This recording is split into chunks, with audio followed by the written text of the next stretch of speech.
নমস্কার বন্ধুরা, রাত্রি সমাগত। তো তাই দিনের শেষে স্বামীজির একটা ছোট্ট গল্প বলি, শোনাই।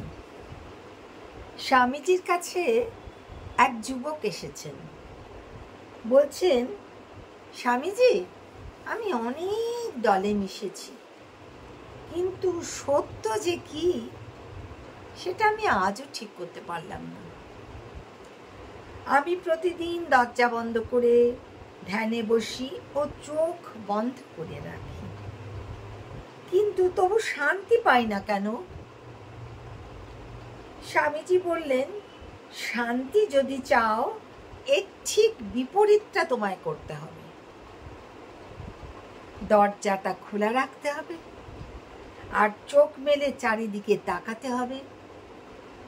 তোমার আশেপাশে কত লোক তোমার সাহায্যের প্রত্যাশায় রয়েছে, তাদের সাহায্য করো।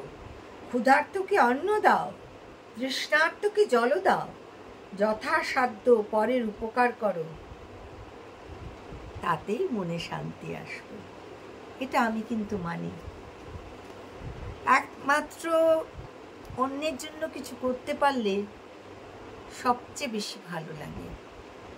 সেটা নিঃস্বার্থ হওয়া দরকার, যে আমি করছি কারণ ওটা আমি পাবো বলে, তাই নয়। আমি করছি ওটা ওর দরকার বলে। শুভরাত্রি। তোমরা সবাই আমার সঙ্গে থেকো, তাহলে আমি শক্তি পাই।